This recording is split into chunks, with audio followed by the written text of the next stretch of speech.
Third row में AC ही नहीं आती, एसी आता ही नहीं है। मतलब अगर तुम गर्मियों में कहीं जा रहे हो ना हाईवे वगैरह पे, और तुम सोच रहे हो कि भाई हम नहीं बैठ रहे या बच्चे बैठ जाते हैं, छोटी सीट है वो एडजस्ट हो जाएंगे, भाई नहीं होंगे एडजस्ट। उसमें नहीं आता एसी, उसमें है ही नहीं वेंटिलेशन, ना शीशे खुलने का ऑप्शन, ना उसमें कोई है ही नहीं। मतलब पैर भी भिजेंगे और तुम्हारे वो एसी भी नहीं चलेगा, परेशान हो जाओगे तुम।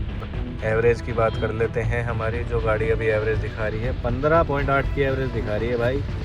किस वल देख लो कौन सी सिचुएशन है, जाम में चल रहा हूँ मैं, हाईवे वगैरह तो चलता रहता है थोड़ा बहुत, पर जाम देखो कितनी देर का, और फिर भी 15.8 दिखा रही है भाई रेंज।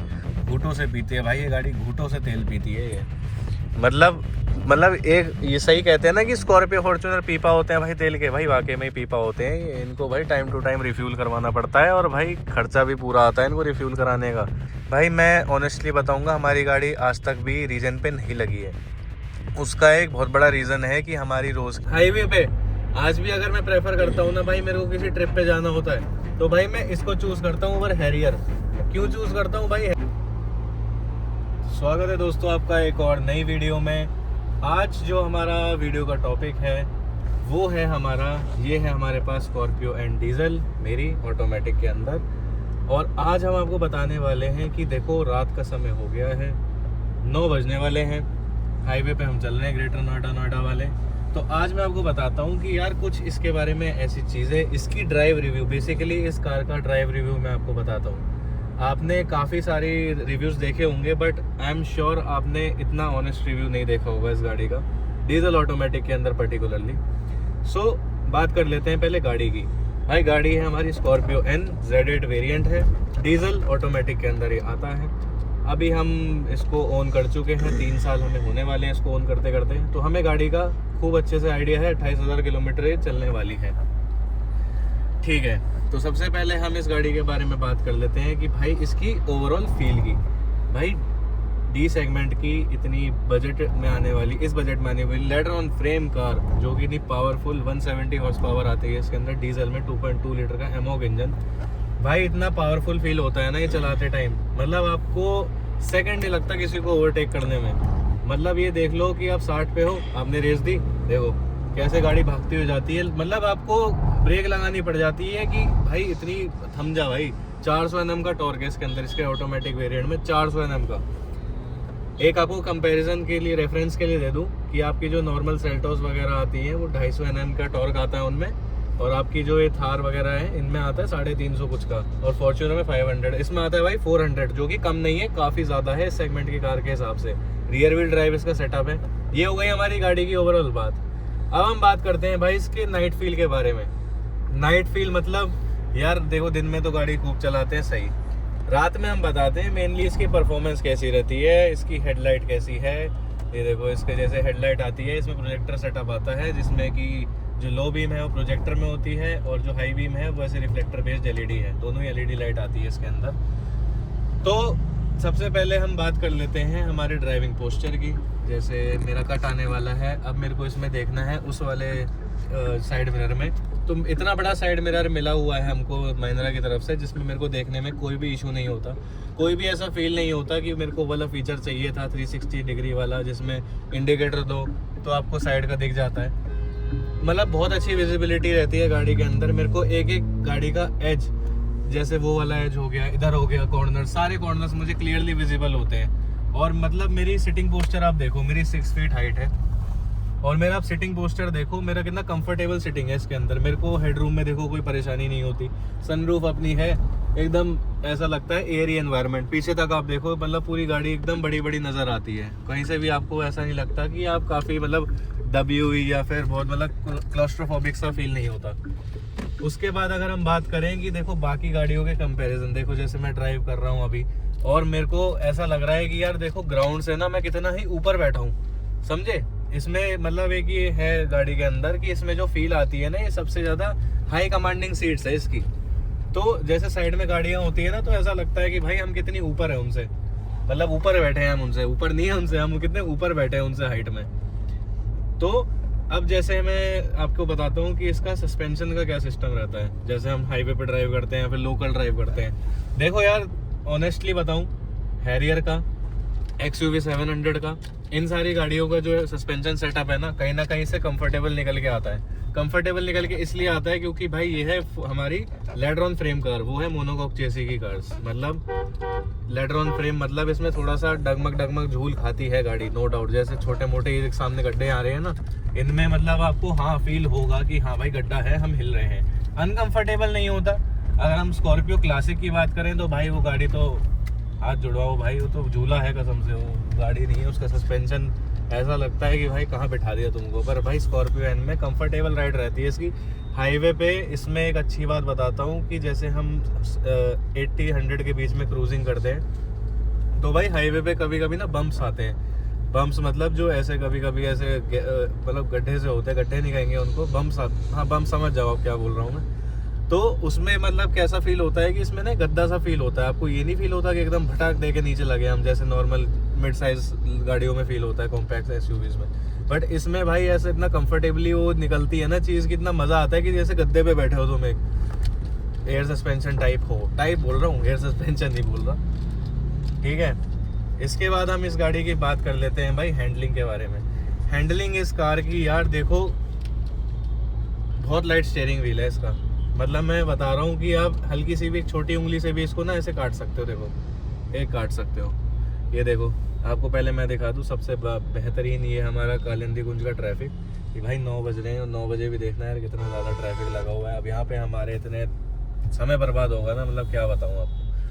ठीक है कोई बात नहीं, समय बर्बाद हो रहा है इतने में आपको और कुछ चीज़ें बता देता हूँ गाड़ी के बारे में। जैसे हम आ गए हैं अब ट्रैफिक में, तो देखो यार देखो, एक फिंगर से काम कर रहा हूँ मैं, एक फिंगर से ऑपरेशन होता है इसका कि भाई इधर मोड़ दी, इधर मोड़ दी। समझ जाओ कितना लाइट स्टीयरिंग व्हील है। इससे लाइट स्टीयरिंग व्हील मुझे बता देना किसी गाड़ी में हो तो आपकी नज़र में। और भाई ये देखो, अब आ गई है हमारी बारी ट्रैफिक की। अब भाई ट्रैफिक में महिंद्रा की कार्स में आता है एक बहुत तगड़ा फीचर, जो कि मैं बताता हूँ आपको। ये भाई आपको मरवा भी सकता है, ये बचा भी सकता है। मरवा कैसे सकता है, देखो गाड़ी 0 की स्पीड पे आने वाली है। अब 0 की स्पीड पे देखो, अब स्पीड देख के बताओ, अब 0 पे आने वाली है और मैं जैसे ही इसको रोकूंगा ना, ये भाई बंद हो जाती है। 2 सेकंड तो दे भाई इंसान को 2 सेकंड तो देने चाहिए ना कि भाई सेटल हो जाए। अब देखो मेरे को दोबारा चलना पड़ेगा क्योंकि आगे हिल गई गाड़ी। अब मेरे को दोबारा से, मतलब यार ऐसा फीचर इसमें होना चाहिए कि यार कम से कम इंसान को 2 सेकंड का तो टाइम दो रुकने का, मतलब जज करने का टाइम तो दो कि उसे रुकना है या चलना है। भाई रुकते ही, ब्रेक लगाते ही गाड़ी बंद हो जाती है। और कभी कभी ऐसी सिचुएशन आती है कि आपको जब जरूरत नहीं होती ना कि इसे बंद करने की, तब बंद हो जाएगी। और जब आप चाहते हो कि आप रेड लाइट पे सही में खड़े हो, तब ये भाई बंद नहीं होती। इसमें ये ग्लिच है क्या है, मेरे को समझ नहीं आया आज तक इसका फीचर कि भाई ये दिया है तो इसको ढंग से ही दे देते, इसको थोड़ा सा ऐसा ट्यून तो करते कि यूज़फुल है। यूज़फुल लगता ही नहीं कहीं से भी। और इसमें थोड़े बहुत हैक्स हम ये लगा लेते हैं कि जैसे हम ट्रैफिक में चल रहे हैं ना, बिल्कुल बम्पर टू बम्पर ट्रैफिक में हम चल रहे हैं, तो कभी कभी हमने स्टीयरिंग मोड़ दिया। अब स्टीयरिंग मोड़ दिया तो मतलब ये, इसको पता है कि गाड़ी ना अभी मूवमेंट में है तो ये बंद नहीं होती है। अब जैसे स्टीयरिंग मोड़ दिया तो ये बंद नहीं होगी, सीधा सीधा चलाते रहोगे तो ये बंद हो जाएगी। ये सब रहता है इसका। अब इसमें ना थोड़ी बहुत एंग्जाइटी भी होती है इंसान को कि यार अगर मैं इतनी स्पीड से अभी ब्रेक लगा रहा हूँ ना तो अरे बंद हो जाएगी। अब उसको देखते, उसको उस चीज़ को ध्यान में रख के ना, अब ट्रैफिक में आप गाड़ी चलाते हो यार, या तो इसको बंद कर दो एक बारी में। मेरा सोल्यूशन सीधा सीधा है, या तो इसको कर दो बंद कि भाई कोई टेंशन ही नहीं है, तुम अपना तेल फूको। ऑन कर रहे हो ना भाई तो बहुत सोच समझ के इस चीज़ को यूज़ करना पड़ता है तुमको। फिर कर लेते हैं बात भाई हमारी, जैसे ये गाड़ियाँ जितनी भी है ना आसपास की, देखो अब मैं कंपैरिजन के लिए बता देता हूँ। साइड में फॉर्च्यूनर है, और फॉर्च्यूनर से भी मतलब मैं ये मान लो कि इसके साइड में, मतलब मैं साइड टू साइड है, मतलब इसका मतलब मैं इससे नीचे नहीं हूँ ऊपर नहीं हूँ। और जबकि देखो XUV 700 आई है हमारे साइड में, इसमें क्या है कि हमारी जो हाइट है ना गाड़ी की वो छोटी लग रही है और हम इतने हाई कमांड पे बैठे हैं। तो एक रेफरेंस के लिए बता रहा था मैं। और बाकी गाड़ी तो यार काफ़ी छोटी लगती ही है इसके आगे, नो डाउट। इसमें हम बात कर लेते हैं थोड़े बहुत इसके फीचर्स की। अभी सर्दियों का टाइम है तो भाई AC तो मैं चला नहीं सकता, सर्दी लग जाएगी भाई। तो पर AC इसका बेहतरीन काम करता है। डुअल जोन इसमें क्लाइमेट कंट्रोल आता है, उधर का अलग इधर का अलग टेम्परेचर। बात कर लेते हैं इसके कारप्ले की। 8 इंच की स्क्रीन है, थोड़ी सी छोटी लगती है कहीं ना कहीं क्योंकि मेरे पास हैरियर भी है। हैरियर में 10 इंच की स्क्रीन आती है, तो भाई वो काफ़ी बड़ी साइज़ की स्क्रीन नज़र आती है। और वो इतने बड़े साइज़ के साथ साथ उसमें लैग भी कम मिलता है आपको। और वो आप इसमें स्मूथ ऑपरेशंस भी होते हैं। इसमें थोड़ा सा ये देखेंगे ना आप तो थोड़ा सा ये देखो लैगी थोड़ा सा मिलेगा आपको इसमें ना, जैसे बहुत हैंग करके चल रहा हो या कैसे। नॉर्मल महिंद्रा का ये नहीं चलेगा UI हैंग करके, बस इसमें कारप्ले ज़रूर हैंग करके चलेगा। ये मेरे को समझ नहीं आता ये क्यों है इसके अंदर। अभी सुनने में आ रहा है भाई स्कॉर्पियन का नया फेसलिफ्ट भी आ रहा है, उसमें बड़ी स्क्रीन दे रहे हैं, तो कहीं ना कहीं यार अपग्रेड तो होगा ही। अब लगता है कि भाई 3 साल हो गए हैं गाड़ी को, अब फेसलिफ्ट आ रहा है तो कुछ ना कुछ चेंजेस तो करे ही होंगे। और एक और बात, जैसे Z8 वेरिएंट है, अब Z8 वेरिएंट हमारा 2023 का है भाई। इस समय आपको Z8 वेरिएंट के अंदर ना बहुत नई नई चीज़ें मिलती है, नई नई चीज़ें मतलब जो हमें नहीं मिली उस टाइम पे। जो इस बार के लकी कस्टमर्स होंगे ना, उनको समझ में आएगी उसकी अहमियत। ये देखो, जैसे ये वाला जो मिरर है ना हमारा IRVM में इलेक्ट्रॉनिक देखने को मिलता है। ये सीट्स भाई इतनी मतलब कंफर्टेबल है, बट भाई गर्मियों में इतना रुलाती है ना ये सीट्स, इनके अंदर नहीं आती वेंटिलेशन। भाई इसमें वेंटिलेटेड सीट्स दे दी है। चार्जिंग की दिक्कत है भाई, ये देखो तार लगा के रखनी पड़ रही है। तार पीछे है USB-C टाइप। आजकल सबके फ़ोन में C टाइप आ रहा है, यहाँ A टाइप दे रखे हैं। और अब जो Z8 आता है उसमें यहाँ पे वायरलेस चार्जर भी आ जाता है भाई। एक आपको ऑनेस्ट बताता हूँ चीज़, इस गाड़ी के अंदर भाई जगह स्पेस नहीं है कहीं भी। नीचे आप देखोगे इसमें कहीं भी स्पेस नहीं आता कोई भी चीज़ रखने का। ये एक परफ्यूम हो गया, यहाँ रख लो भाई जो रखना हो। ये थोड़ा सा एरिया है, बस कुछ नहीं है। यहाँ हैंडल्स में कोई, यहाँ दरवाज़ों में कोई जगह नहीं है कुछ भी रखने की, और मतलब है नहीं इसमें कुल मिला के स्पेस ज़्यादा। और इसमें 4x4 वाले में तो ये वाला भी जो एरिया है इसमें भी वो आ जाता है 4 एक्सप्लोर के नॉब, वो उसमें और वो बेकार हो जाता है स्पेस। उसके बाद भाई और इस गाड़ी के अंदर मैं बता दूं कि इसमें JBL का साउंड, JBL कह रहा हूँ सॉरी, सोनी का साउंड सिस्टम इसके अंदर नहीं आता है। ये है हमारा 6 स्पीकर वाला म्यूजिक सिस्टम, बट ये भी काफ़ी बेहतरीन साउंड प्रोड्यूस करता है। इसमें मेरे को कोई भी शिकायत नहीं आती। देखो यार, अब देखो जाम इतना ज़्यादा लगा हुआ है। तब हो गया था जब हमें ज़रूरत थी इसकी, ये तब हो गया था जब हमें इसकी ज़रूरत थी, पर अब नहीं हो रहा जब इसकी वाकई में ही हमको ज़रूरत है। देख लो अब आप इसका यूज़, क्या यूज़ है इसका। इससे अच्छा तो भाई इसको बंद ही कर दो, क्या यूज़ है इसका। बाकी इसमें ट्रैक्शन कंट्रोल भी आता है, जो कि यार काफ़ी यूज़फुल फीचर तो है ही। वो जो सारी गाड़ियों में आ रहा है ट्रैक्शन कंट्रोल। भाई देखना यार कैसे मतलब भिड़ के चलते हैं रोडों पे यार। बाइक वाले तो कसम से इतनी टच हो के निकलते हैं ना कि अभी लगी और अभी लगी। बट आपको इस गाड़ी में अंदाज़ा मिल जाता है कहीं ना कहीं कि आपकी गाड़ी टच होने वाली है या नहीं टच होने वाली है। आगे एक बार ये जैसे गाड़ी, ये बाइक वगैरह वाले निकल रहे हैं, देखो अभी लेफ्ट में हमारे एक्सीडेंट हो गया। अभी एक गाड़ी, ये बाइक वाला जो था बहुत स्पीड में निकल रहा था, बट ये गाड़ी वाले को टच करते हुए निकल गया। अभी भाई इनसे लड़ो, हम तो भाई पहली ब्रेक मार देते हैं, इनको जाने दो। ये तो छोड़ो, ये तो फालतू की बातें हो गई। इसमें और भी हम जैसे हिल्स पे जाते हैं ना, कभी कभी ट्रैवल करते हैं, मतलब काफ़ी बार कर चुके हैं, स्पीति वैली भी घूम के आ चुके। तो इसमें ये नीचे आता है, इसमें ये है hill descent control. Hill descent control क्या फ़ीचर है कि जब हम ढलान पे होते हैं ना, जब पहाड़ियों पे हम हिल्स पे हम ड्राइव करते हैं, तो भाई ये वाला फीचर एक्टिवेट कर देते हैं। तो जब हमारी गाड़ी स्लोप पे होती है ना, डाउन स्लोप पे, तो वो अपने आप ब्रेकिंग लेती है। मतलब ये मान लो कि वो चिपक के चलती है बिल्कुल, उससे वो स्लिप नहीं करती थोड़ी सी भी, बिल्कुल ऐसे धीरे धीरे। ये बहुत अच्छा फीचर है इसका। और भाई ड्राइव मोड्स तो इसके अंदर आते ही है। हम तो हमेशा जैप मोड पे चलते हैं, जो कि इसका नॉर्मल मोड है। जिप जैप जूम इसके अंदर आता है। जिप माने आपका, ये इधर दिखा दीजिए, MID में भी दिखता है इसकी, कि ये देखो इसमें ये भी आता है। ये ड्राइव कंट्रोल में दिखाऊंगा, अभी ये शो नहीं हो रहा है, ये पता नहीं, अभी तो शो हो रहा था, अभी पता नहीं क्यों शो नहीं हो रहा है। चलिए इसको छोड़ दीजिए। जिप जैप जूम मतलब, जिप मतलब इको मोड, जैप मतलब नॉर्मल मोड, और आपका जूम मतलब आपका स्पोर्ट्स मोड। अब अगर आप मेरे व्यू से देखेंगे, अब एक बार आप मेरे नज़रिए से देखिए कि आपको क्या व्यू मिलता है इसके अंदर। थोड़ी सी फॉग हो रही है, थोड़ी सी मैं डीफॉग इसको कर देता हूँ, क्योंकि भाई सर्दियों का टाइम है। अब देखो यार, ये लोग अपनी लेन में नहीं चलते हैं ना, एक तो फिर हमारी लेन में घुसते हैं, फिर हमें कहते हैं कि तुम हॉर्न मारते हो। देखो हॉर्न से याद आ गया मेरे को, भाई इसका हॉर्न बहुत बेहतरीन है। हॉर्न क्यों मैं इस पर एक विशेष बात कर रहा हूँ, क्योंकि यार हमने अभी रिसेंटली हैरियर परचेज़ करी थी, प्योर एक्स वेरिएंट, जो कि मिड वेरिएंट होता है उसका। बट उसमें जो हॉर्न का सेटअप था ना भाई, वो इतना बेकार देता है ना, इतना बकवास हॉर्न का सेटअप देता है ना टाटा, कि मतलब आप क्या ही बोलूँ उस हॉर्न के लिए। मतलब टी वाली साउंड होती है ना, मतलब PPC जो होती है वो बिल्कुल, जो बहुत छोटी गाड़ियों में आती है, वो भी नहीं आती है अब छोटी गाड़ियों में, जो पहले आया करती थी, वो वाला हॉर्न का सेटअप देती है, जो कि हमें फिर बाहर से आफ्टर मार्केट उसके सारे बम्पर, पुर्जे बम्पर, वो क्लैडिंग खुलवा के फिर उसमें नया वो हॉर्न प्लेस करवाना पड़ता है, जो कि भाई मेरी तरफ से बहुत बेकार चीज़ है। अगर उन्हें पता था टाटा वालों को कि इसमें इतना झंझट है, इसमें रेंज रोवर का DNA सही में है, तो भाई अपना अच्छा हॉर्न लगा के दे देते, जस्ट लाइक महिंद्रा। क्योंकि महिंद्रा का हॉर्न तो भाई हर गाड़ी में ये लोग चाहे बेस मॉडल हो टॉप मॉडल हो बढ़िया वाला देते हैं, जिससे कि भाई सामने वाले को तुरंत पता लग जाए कि हाँ भाई कोई बड़ी गाड़ी आ रही है। उसमें तो फील ही नहीं होता था भाई, कोई हटता ही नहीं था, इसलिए मजबूरन हमें लगवाना पड़ा उसमें।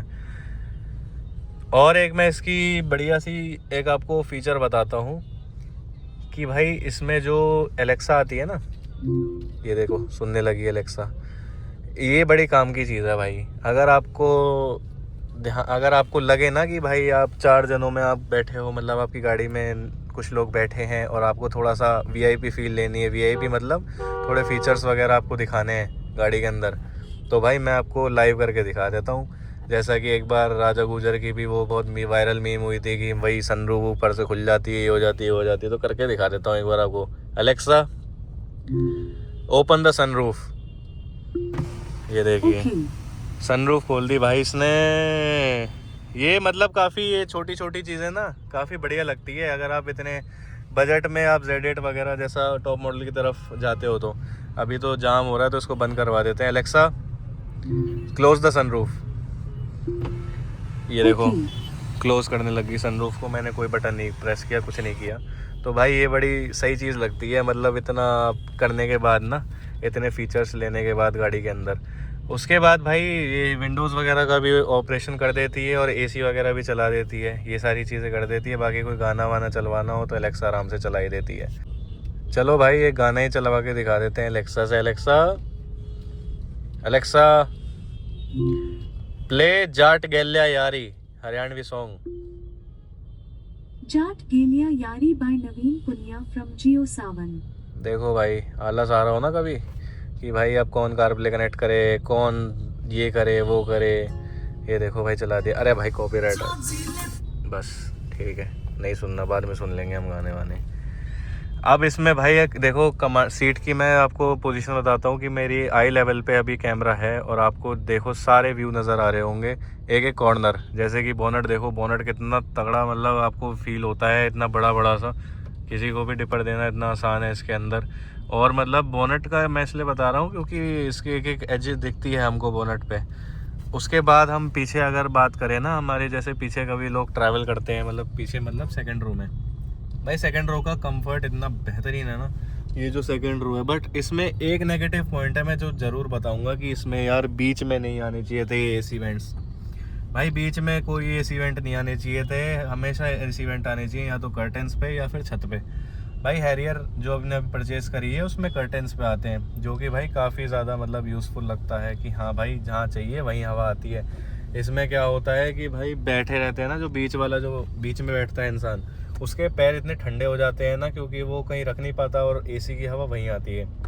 और सबसे बड़ा नेगेटिव पॉइंट तो ये है कि भाई इसकी थर्ड रो में एसी ही नहीं आती, एसी आता ही नहीं है। मतलब अगर तुम गर्मियों में कहीं जा रहे हो ना हाईवे वगैरह पे और तुम सोच रहे हो कि भाई हम नहीं बैठ रहे या बच्चे बैठ जाते हैं, छोटी सीट है वो एडजस्ट हो जाएंगे, भाई नहीं होंगे एडजस्ट, उसमें नहीं आता एसी, उसमें है ही नहीं वेंटिलेशन, ना शीशे खुलने का ऑप्शन, ना उसमें कोई है ही नहीं। मतलब पैर भी भिजेंगे और तुम्हारे वो एसी भी नहीं चलेगा, परेशान हो जाओगे तुम।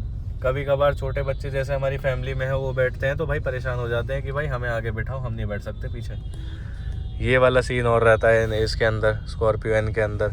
अब मैं बता देता हूँ आपको एवरेज की बात, और एवरेज की बात कर लेते हैं। हमारी जो गाड़ी अभी एवरेज दिखा रही है 15.8 की एवरेज दिखा रही है भाई। देख लो कौन सी सिचुएशन है, जाम में चल रहा हूँ मैं, हाईवे वगैरह तो चलता रहता है थोड़ा बहुत, पर जाम देखो कितनी देर का, और फिर भी 15.8 दिखा रही है भाई रेंज। और ये 16 पे थी सुबह तक, शाम तक हो गई 15.8, बट मैं घर तक इसको 16 कर दूंगा। पर ये देखो आपने तो नहीं देखी होगी मेरे ख्याल से डीजल ऑटोमेटिक, मैनुअल में तो देखी होगी आपने एवरेज इतनी, पर यार डीजल ऑटोमेटिक में थोड़ा थोड़ा तो देखो फ्लेक्स बनता है ना कि भाई देखो 15.8 की एवरेज दे रही है इतनी ह्यूज गाड़ी, पर भाई तब भी दिखा बेशक रही है। घूटों से पीती है भाई ये गाड़ी, घूटों से तेल पीती है ये। मतलब एक ये सही कहते हैं ना कि स्कॉर्पियो फॉर्च्यूनर पीपा होते हैं भाई तेल के, भाई वाकई में ही पीपा होते हैं। इनको भाई टाइम टू टाइम रिफ्यूल करवाना पड़ता है और भाई खर्चा भी पूरा आता है इनको रिफ्यूल कराने का। ये मतलब ऐसे मत समझना कि एक बार ले लिया और छुट्टी। एक इसकी मैं एक और चीज़ बता देता हूँ आपको, अभी मेरे को याद आई है कि देखो इसके अंदर आता है भाई डीजल है, इसके अंदर आता है DPF। तो भाई ये देखो DPF का आपको स्टेटस बता देता हूँ, 49% हो रहा है। 49% हमने लास्ट कब डलवाया था, 27,770 चली है ना गाड़ी। DPF हमने डलवाया था 20,000 वाली सर्विस पे। 20,000 के बाद इसने मतलब 7,000 किलोमीटर में ये 50% फूका है। हर सर्विस पे टॉपअप होता है और टॉपअप होता है 1,000 रुपये का, ज़्यादा से ज़्यादा 1,000 रुपये का टॉपअप होता है। एक बाल्टी डलती है इसके अंदर एडब्लू की, जो कि आपका गुड टू गो काम करके देती है आपको। जैसा कि भाई लोग बोलते हैं ना कि भाई DPF का खर्चा है, डीजल गाड़ी मत लो, डीजल गाड़ी में तो DPF का खर्चा है, बहुत है भाई, 1,000 रुपये लगते हैं एक सर्विस में। तुम ठीक है भाई, दे सकते हो, इतना तो अफोर्ड कर ही सकते हो। और भाई DPF की रीजन की मैं बता दूं, रीजन का क्या रहता है भाई, मैं ऑनेस्टली बताऊंगा, हमारी गाड़ी आज तक भी रीजन पे नहीं लगी है। उसका एक बहुत बड़ा रीज़न है कि हमारी रोज़ की होती है हाईवे ड्राइव। हम फरीदाबाद से ग्रेटर नोएडा मोस्टली रोज़ कर लेते हैं, तो उसमें हमारी गाड़ी कांस्टेंट स्पीड पे चलती है 80 की 100 की, तो उसमें वो ना रीजन मांगती नहीं है, क्योंकि गाड़ी अपने आप उसको कर लेती है। जो उसका क्लॉग फिल्टर होता है ना, वो क्लॉग नहीं होता, वो होता रहता है साफ़। बट अगर आपकी गाड़ी लोकल में चल रही है ना भाई, हाँ तो भाई मैं क्या कह रहा था कि जैसे आपकी गाड़ी लोकल में चलती है ना, तो भाई लोकल में DPF की जो प्रॉब्लम आती है कि आप अगर सेकंड या थर्ड गियर पे कॉन्स्टेंटली अपनी गाड़ी चला रहे हो ना, तो भाई आपकी गाड़ी DPF का चौक होना तय है। मतलब तभी गाड़ी रीजन मांगेगी जब आपकी गाड़ी प्योर लोकल चलती होगी। अगर हाईवे ड्राइव है ना आपकी, तो भाई नहीं मांग सकती वो ऐसे दिक्कतें। जो प्रॉब्लम DPF की होती है ना, वो नहीं हो सकती इसमें। और भाई मैं इस वीडियो को करता हूँ यहीं पे ख़त्म, पर ख़त्म करने से पहले आपको एक अपना लास्ट और एक ऑनेस्ट वो बता देता हूँ ओपिनियन, कि भाई जो हमारी ये स्कॉर्पियो है ना, ये मान लो कि मैं बेस्ट परचेज है हमारी, आज तक जितनी भी हमने कार्स लिए ना भाई, बेस्ट गाड़ी है ये। अब आप कितनी भी चीज़ें इसकी देख लो, पॉजिटिव देख लो, नेगेटिव देख लो, यूट्यूब पे आपको बतेरी मिलेंगी भाई इसकी वीडियोस, बट मेरे तरफ से इस गाड़ी को भाई 10 आउट ऑफ 10 है। कि किसी भी मायने में ले लो, या तो इसकी ड्राइविंग फील, या तो इसका भाई दबदबा ले लो, या तो यार इसकी सर्विस ले लो। सर्विस भी भाई ठीक है, मेरे को कोई प्रॉब्लम आज तक आई नहीं, टचवुड, गाड़ी से मेरे को एक भी शिकायत आई नहीं। हाईवे पे आज भी अगर मैं प्रेफर करता हूँ ना भाई, मेरे को किसी ट्रिप पे जाना होता है, तो भाई मैं इसको चूज़ करता हूँ ओवर हैरियर। क्यों चूज़ करता हूँ भाई, हैरियर भी भाई बढ़िया चलती है, इससे अच्छी पकड़ है उसकी हाईवे पे, पर भाई तब भी इसे चूज़ करता हूँ क्योंकि भाई ऑटोमेटिक इसका इतना बढ़िया है ना, इतना स्मूथ ऑटोमेटिक है ना इसका, आपको क्रेटा सेल्टोस में भी नहीं मिलेगा इतना स्मूथ ऑटोमेटिक। इतनी तगड़ी पिकअप पे पकड़ती है ये, रोड पे एकदम ऐसे चलती है, एकदम राजाओं वाली फील आती है आपको चलते टाइम। और भाई एक इसमें एक छोटा सा बस ड्रॉबैक रहता है, जिसकी वजह से लोग इसको बोलते हैं कि भाई हमें नहीं लेनी चाहिए, नहीं लेनी चाहिए, क्योंकि हल्की सी भाई इसकी राइड ना बम्पी लगेगी आपको। जैसे आप अपनी नॉर्मल छोटी गाड़ी से, मतलब क्रेटा सेल्टोस से या फिर हैरियर वगैरह से आप स्विच करते हो ना मोनोकॉक चीज़ से लेडरॉन फ्रेम में, चाहे वो फॉर्च्यूनर हो चाहे वो स्कॉर्पियन हो, भाई राइड उनकी बम्पी रहती है। थार रॉक्स की भी, थार रॉक्स तो खैर जीप है, उसमें तो 80 और 100 के बीच में ऐसी विंड नॉइज आती है, आप झेल भी नहीं पाओगे। अगर आपको फैमिली कार चाहिए ना भाई, बेस्ट गाड़ी है, आंख बंद करके ले लो। ये मत सोचना कि भाई हमें इतनी ज़रूरत क्या है इतनी बड़ी गाड़ी की। और भाई सीधी सी बात है, ये मेरी थी आज तक की अभी तक जितनी भी कार्स हैं ना, सबसे बढ़िया गाड़ी। थैंक यू आपका वीडियो देखने के लिए। लाइक करें, सब्सक्राइब करें और हमारे चैनल को भाई आगे बढ़ाएं। धन्यवाद आपका। ऐसी ये वीडियोस आपके लिए आती रहेंगी। आज स्कॉर्पियन की आई है, आगे चल के आपको और गाड़ी देखने को मिलेंगी। तो थैंक यू आपका वीडियो देखने के लिए। Good night.